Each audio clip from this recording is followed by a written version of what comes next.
Types of loops. दी हमने ये तो देखा कि लूप्स क्या होते हैं, हमें ये भी पता चला कि लूप्स रिपीट करवाने के लिए किसी स्पेसिफिक वेरिएबल को बार बार इटरेट कराने के लिए यूज होते हैं, ताकि हम अंडर स्पेसिफिक कंस्ट्रेंट या अंडर स्पेसिफिक कंडीशन हमारे प्रिंटिंग स्टेटमेंट को बार बार प्रिंट करवा सके या फिर हमारी एक स्पेसिफिक आउटपुट को जनरेट कर सके। दीदी मैंने ये कहा कि ये सब तो ठीक है, पर मैंने मतलब इसके अंदर भी तो कुछ ऐसा स्पेसिफिक होता होगा ना, लूप्स अकेला क्या कर लेता होगा, कुछ मतलब होता होगा दी, कुछ बताइए ना। मतलब मैंने कहा ओके, देखिए लूप्स होते हैं 3 टाइप्स के, there are 3 types of loop. First is while loop, second is for loop and third is do while loop. Java में 3 टाइप्स के लूप होते हैं। बेसिकली तीनों एक ही काम करते हैं, पर इनके थोड़े से लॉजिक डिफरेंट होते हैं। देखिए हमारा वाइल लूप क्या करेगा, वाइल लूप एक सर्टेन कंडीशन के अकॉर्डिंग हमारे पीस ऑफ कोड को एग्जीक्यूट करेगा। इसके सिर्फ 2 पार्ट होते हैं, एक कंडीशन का होता है और एक इंक्रीमेंट या डिक्रीमेंट के लिए यूज करते हैं। आपको याद होगा मैंने ऑपरेटर्स के टाइम पे आपको इंक्रीमेंट एंड डिक्रीमेंट बताया था, याद तो आ ही गया होगा नहीं। अब हम बात करते हैं फॉर लूप की। बेसिकली फॉर लूप के 3 पार्ट्स होते हैं। पहला होता है इनिशियलाइज करने के लिए, दूसरा होता है हमारा कंडीशन के लिए और तीसरा होता है हमारा इंक्रीमेंट या डिक्रीमेंट करवाने के लिए। अब आपने यहाँ पे एक चीज को नोटिस किया होगा, हम जब वाइल लूप की बात करते हैं तो इनिशियलाइजेशन हमें लूप के ऊपर करना पड़ता है, पर फॉर लूप में हम उसके पैरेंथेसिस के अंदर ही हमारे वेरिएबल को इनिशियलाइज भी करते हैं, इंक्रीमेंट भी करते हैं और कंडीशन भी देते हैं। अब हम बात करते हैं डू वाइल लूप की। डू वाइल लूप की क्या खासियत होती है, ये थोड़ा स्पेशल टाइप का लूप होता है। क्या करता है, एक बार तो पीस ऑफ कोड को एग्जीक्यूट करता ही है, चाहे कंडीशन ट्रू हो चाहे फॉल्स हो। बेसिकली इसका काम ही ये है कि एक बार पीस ऑफ कोड को एग्जीक्यूट कर दे, उसके बाद कंडीशन चेक होगी, उसके बाद वैल्यूज इंक्रीमेंट होगी और उसके बाद स्पेसिफिक आउटपुट प्रिंट होता जाएगा। बट एक बार तो ये उस स्पेसिफिक आउटपुट को जनरेट करेगा ही। मतलब आपको कभी भी कोई ऐसा प्रोग्राम बनाना है जिसमें आपको एक बार तो आउटपुट चाहिए ही है, उसके बाद स्पेसिफिक कंडीशन या स्पेसिफिक वेरिएबल को आपको बार बार इटरेट करवाना है, तो आप यूज कर सकते हैं डू वाइल लूप का। चलिए अभी मैंने सिर्फ आपको टाइप्स ऑफ लूप्स के बारे में बताया है, ये बहुत ओवरव्यू था, बेसिक सा ओवरव्यू था। इन डिटेल हम इसको देखते हैं। हम आज स्टार्ट करने वाले हैं फर्स्ट लूप वाइल लूप से, तो देख लेते हैं। जैसे कि मैंने आपको बताया कि वाइल लूप में इनिशियलाइजेशन लूप के बाहर होता है और लूप के अंदर पैरेंथेसिस में सिर्फ कंडीशन होती है और इंक्रीमेंट और डिक्रीमेंट ऑपरेटर होता है। पर दीदी ये तो आपने मुंह से बताया, थोड़ा सा ओवरव्यू दे दिया, पर दीदी थोड़ा इन डिटेल बताइए, थोड़ा सा एक अप्रोच क्लियर कर दीजिए, थोड़ा सा सोचने का तरीका बता दीजिए, ताकि हमें पता चल जाए कि बेसिकली वाइल लूप होता क्या है। तो चलिए जल्दी से देखते हैं। बेसिकली इस पूरे डायग्राम से आपको ये पता चल जाएगा कि वाइल लूप क्या है और बेसिकली वाइल लूप में कैसे डील अप करते हैं, वाइल लूप से कैसे डील अप करते हैं। तो देख लेते हैं। देखिए यहाँ पे क्या हो रहा है, यहाँ पे एक कंडीशन है वाइल लूप के अंदर। जब भी मैं इस कंडीशन को वाइल लूप के अंदर लिखूंगी, इस कंडीशन के ट्रू होने पर मेरा body of the loop execute होगा, और अगर ये कंडीशन फॉल्स होती है तो मेरे body of the loop execute नहीं होगा, पीस ऑफ कोड एग्जीक्यूट होगा ही नहीं। देखिए हम 1 बाय 1 देखते हैं। देखिए मैंने यहाँ पे मार्किंग करी, number 1, number 2, number 3, number 4, number 5, number 6, number 7। तो इसका एक बहुत ही बढ़िया लॉजिक है, इसको देखते हैं। देखिए नंबर 1 क्या है, वाइल को लिख देंगे, क्योंकि वाइल लूप है तो हम सबसे पहले वाइल लिख देंगे। पैरेंथेसिस के अंदर कंडीशन आएगी, इंक्रीमेंट डिक्रीमेंट हम इस पूरे पीस ऑफ कोड के अंदर करवाएंगे। अब उसके बाद हम क्या देखेंगे, उसके बाद हम ये देखेंगे कि क्या हमारी कंडीशन ट्रू है। हाँ दीदी ट्रू है, तो ट्रू है तो हमारा पीस ऑफ कोड एग्जीक्यूट होगा। अगर फॉल्स होती है तो हमारा पीस ऑफ कोड एग्जीक्यूट नहीं होगा और स्टेटमेंट आउटसाइड द लूप आ जाएगा। पर अगर ये ट्रू होता है तो ये अंदर जाएगा, फिर अपडेट होगा, फिर दोबारा कंडीशन चेक होगी, फिर पीस ऑफ कोड एग्जीक्यूट होगा, अपडेट होगा, फिर दोबारा कंडीशन चेक होगी। और दीदी ये कब तक होगा, दीदी कब तक होगा, देखो मैंने कहा ये तब तक होगा जब तक कंडीशन ट्रू होगी। ये कंडीशन जैसे ही फॉल्स होती है तुरंत के तुरंत पीस ऑफ कोड के बाहर, वाइल के बाहर, और हमको मिलेगा और हमारा प्रोग्राम एग्जिट हो जाएगा। तो कंडीशन ट्रू होने पर हमारा लूप बार बार रिपीट होगा और कंडीशन के फॉल्स होने पर वाइल के बाहर आ जाएगा और statement will come outside the loop. Okay, हमारा जो स्टेटमेंट होगा वो लूप के बाहर आ जाएगा।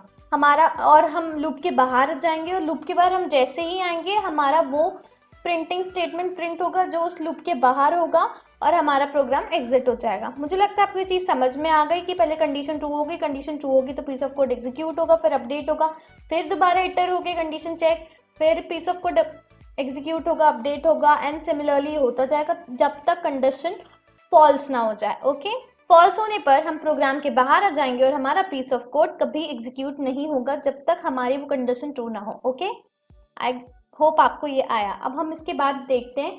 अब देखिए मैंने आपको एक डायग्राम बता दिया, अब थोड़ा सा इसका सिंटैक्स देख लेते हैं। देखिए कुछ नहीं होता है, व्हाइल लिखते हैं उसके अंदर एक्सप्रेशन आता है। वो एक्सप्रेशन क्या होता है? एक्सप्रेशन आता है वो एक सर्टेन कंडीशन होती है। कौन सी कंडीशन होती है? जिस कंडीशन के ट्रू होने पर ही हम स्टेटमेंट को प्रिंट करवाना चाहते हैं और उसकी कंडीशन फॉल्स होने पर हमारा ये पूरा का पूरा वाइल लूप एग्जिट हो जाएगा और हम वाइल लूप के बाहर आ जाएंगे। देखिए अगर यहाँ पे मैं कोई कंडीशन देती हूँ तो मेरा पीस ऑफ कोड एग्जीक्यूट होगा, अपडेट होगा, फिर चेक होगा, अपडेट होगा, चेक होगा, अपडेट होगा और मुझे स्टेटमेंट बार बार प्रिंट होता जाएगा। पर अगर मैं कंडीशन पहले ही फॉल्स देती हूँ या फिर मेरी कंडीशन फॉल्स हो जाती है तो मैं तुरंत के तुरंत वाइल लूप के बाहर आ जाऊंगी और ना ही मेरा पीस ऑफ कोड एग्जीक्यूट होगा और कोई अपडेशन होगा। एज इट इज मेरा इटरेटर सेम रहेगा, एज इट इज मेरा पीस ऑफ कोड सेम रहेगा। मुझे कुछ भी आउटपुट नहीं मिलेगा जब तक मेरी कंडीशन ट्रू नहीं होती। ओके, मेरी कंडीशन ट्रू होने पर ही मेरा पीस ऑफ कोड मुझे मिलेगा और वो बार बार इटर होगा, बार बार रिपीट होगा। ओके, चलिए अब मैं आपको बताती हूँ कि बेसिकली वाइल लूप में क्या क्या होता है। वाइल लूप में पहले इसका एक फ्लो डायग्राम देख लेते हैं। देखिए एक कंडीशन है जिसको मैंने चेक किया, कंडीशन ट्रू होने पर मेरा स्टेटमेंट है और फॉल्स होने पर मेरा लूप के बाहर आ गई हूँ मैं।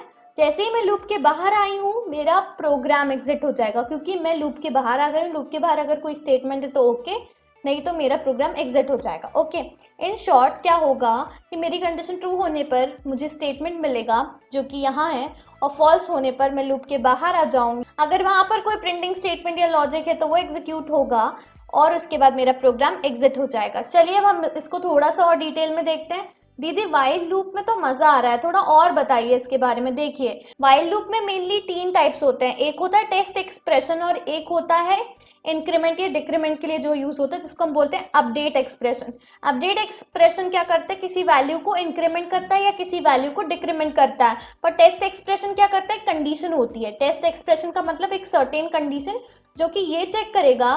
टेस्ट एक्सप्रेशन का काम होता है कि जो कंडीशन दी हुई है उसके ट्रू होने पर ही पीस ऑफ कोड को एग्जीक्यूट करने देना है, नहीं तो नहीं करने देना है। क्या?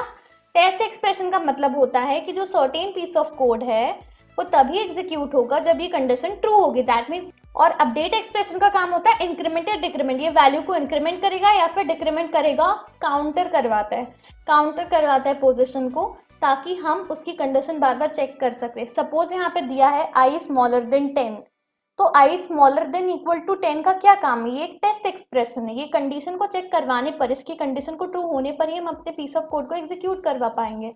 पर अगर मैं बात करती हूँ अपडेट एक्सप्रेशन की, तो ये इंक्रीमेंट कर रहा है, i प्लस प्लस कर रहा है। तो i प्लस प्लस में क्या होगा? पहले i की वैल्यू 1 है, फिर 2 होगी। i प्लस प्लस का मतलब होता है i प्लस 1। मैंने आपको बताया था, शायद आपको याद होगा, ऑपरेटर्स में बताया था, तो आई थिंक आपको ये चीज याद ही होगी। देखिए i प्लस प्लस का मतलब होता है i प्लस 1, तो i प्लस 1 क्या होगा? i की वैल्यू पहले क्या थी? 1 थी, अब i प्लस 1 हो गया, that means 1 plus 1 that will be 2। क्या 2 स्मॉलर देन 10 है? यस।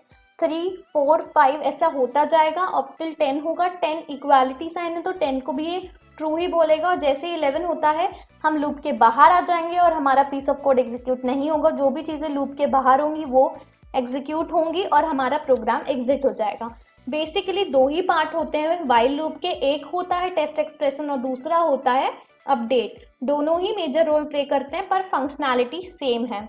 हम अभी बाकी के भी और लूप्स पढ़ने वाले हैं जैसे कि फॉर लूप और do while loop, so it will be very interesting. अभी मैंने आपको एक ओवरव्यू दे दिया वाइल लूप का। मैंने आपको ये भी बता दिया कि बेसिकली वाइल लूप का क्या काम होता है। वाइल लूप में हम एक कंडीशन देते हैं, उसके अंदर के स्टेटमेंट को प्रिंट करवाते हैं, जो भी पीस ऑफ इंस्ट्रक्शन या फिर फंक्शन है उसको रिपीट करवाते हैं और एक अपडेट दे देते हैं। अपडेट क्या करता है? या तो वैल्यू को इंक्रीमेंट करेगा या तो डिक्रीमेंट करेगा।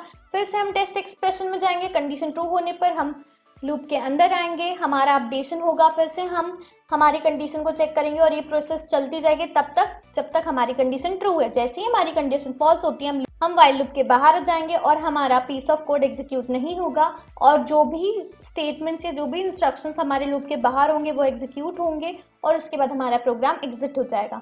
तो बेसिकली इतना सा ही अप्रोच था वाइल लूप का। अब नेक्स्ट मैं आपको बताने वाली हूँ और भी टाइप्स के लूप जो जो जावा में हम यूज़ करते हैं।